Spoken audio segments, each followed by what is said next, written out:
अगर सही शब्दों में उत्तर प्रदेश के पहले गैर कांग्रेसी मुख्यमंत्री का नाम लिया जाए तो वो थे जनता पार्टी सरकार के राम नरेश यादव।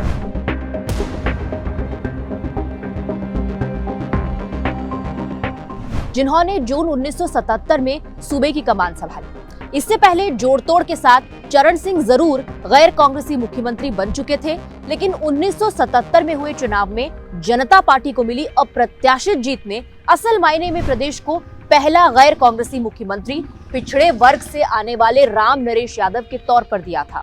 आज के वीडियो में राम नरेश यादव की कहानी आपको बताएंगे, जिन्होंने अपने करियर के आखिर तक खुद पर करप्शन का दाग लगने नहीं दिया, लेकिन बतौर मध्य प्रदेश के मुख्यमंत्री उन्हें व्यापम से जुड़े आरोपों का सामना करना पड़ा।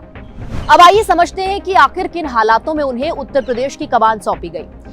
आजमगढ़ के आंधीपुर गांव से आने वाले राम नरेश यादव ने ग्रेजुएशन और LLB की पढ़ाई BHU से पूरी की थी। इसके बाद कुछ वक्त बतौर लेक्चरर उन्होंने काम किया और आजमगढ़ से ही वकालत भी कर रहे थे। समाजवादी विचारधारा वाले राम नरेश यादव धीरे धीरे पॉलिटिक्स में सक्रिय होते गए।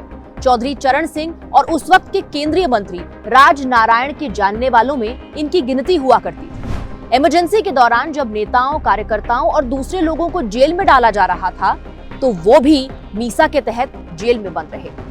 1977 में इंदिरा गांधी ने समय से पहले ही आम चुनाव का ऐलान करा दिया। वो दौर ऐसा था कि इंदिरा गांधी के अद्भुत प्रचार रैलियां भी जनता पार्टी के आगे टिका नहीं करती थी। आम चुनाव में ज्यादातर विपक्ष की पार्टियों के नेता जनता पार्टी के बैनर तले ही चुनाव लड़ रहे थे। हर रैली में बेशुमार प्यार जनता पार्टी के कैंडिडेट्स को मिल रहा था। नतीजा ये हुआ कि न सिर्फ जनता पार्टी की प्रचंड जीत हुई, बल्कि राज नारायण से खुद इंदिरा गांधी चुनाव हार गई। यूपी में भी इसी साल विधानसभा चुनाव हुए तो जनता पार्टी का वही जादू चला। राज्य की 425 सीटों में से 352 सीटों पर जनता पार्टी की जीत हुई और सिर्फ 47 सीटों पर ही कांग्रेस जीत दर्ज कर सकी। अब जीत तो जनता पार्टी को मिल गई, लेकिन मुख्यमंत्री कौन बने, इस पर बहस शुरू हो गई। जनता पार्टी में कई पार्टियों के कद्दावर थे, तो ऐसे में मुख्यमंत्री के दावेदार भी कई थे। ये वो समय था जब युवा राम नरेश यादव आजमगढ़ से पहली बार संसद पहुंचे थे। पार्टी उधेड़बुन में थी, किसी मुख्यमंत्री बनाया जाए, किसे मौका दिया जाए। इस बीच इंदिरा को मात देकर केंद्रीय स्वास्थ्य मंत्री बने राजनारायण के ऑफिस में किसी काम से पहुंच गए राम नरेश यादव। राजनारायण ऐसे लोगों में थे कि जो यूपी के CM के दावेदारों को ढूंढ रहे थे। फिर क्या था, वो राम नरेश के साथ जनता पार्टी के अध्यक्ष चंद्रशेखर के आवास पर पहुंचे। कई नाम थे, लेकिन सारे नाम छोड़कर तय कर दिया गया कि राम नरेश यादव यूपी के अगले मुख्यमंत्री बनने जा रहे हैं। एक समय ये भी आया कि विधायकों का समर्थन भी आंका गया कि किसके पास कितने विधायक हैं। उस वक्त चौधरी चरण सिंह और राम नारायण जैसे नेताओं का समर्थन राम नरेश के साथ, तो वहीं दूसरी तरफ चंद्रभानु गुप्ता समेत एक दूसरा गुट था जिसका समर्थन दलित नेता रामधन के साथ था। खैर, जब चंद्रशेखर और राजनारायण से मुलाकात हो गई तो राम नरेश यादव को एक लेटर थमाकर दिल्ली से सीधे लखनऊ भेज दिया गया और कहा गया कि ये लिफाफा राज्यपाल को दे देना। राम नरेश यादव खुद हैरान थे कि आखिर उनके साथ इतनी जल्दबाजी में क्या हो रहा है। ट्रेन से उतरकर वो रिक्शा पकड़कर जा ही रहे थे कि एक पत्रकार ने अपनी गाड़ी रोकी और राम नरेश यादव को मुख्यमंत्री बनने की बधाई दे दी। खैर, रिक्शे से ही राजभवन पहुंचे। कुछ देर बाद ऐलान हो गया कि वो यूपी के नए CM हैं। अब रिक्शे से जुड़ी एक और कहानी सुनिए। एक तरफ जब CM बनने से पहले राजभवन जा रहे थे, उस वक्त वो रिक्शे पर सवार हो रहे थे, तो वहीं 2 साल बाद भी जब इस्तीफा देना पड़ा तो राजभवन से घर वापस भी रिक्शे में ही आए। खैर, अब 2 साल में ही इस्तीफा कैसे, ये भी अपने आप में एक बहुत दिलचस्प कहानी।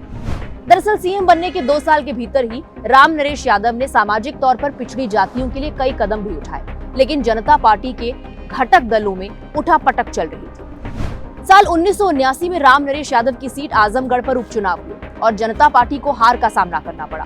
फिर क्या था, सारा ठीकरा फूटा राम नरेश यादव पर। चौधरी चरण सिंह नाराज हुए और उन्होंने राम नरेश यादव को पद से हटा दिया। आनन फानन में बाबू बनारसी दास को प्रदेश का नया मुख्यमंत्री बना दिया गया।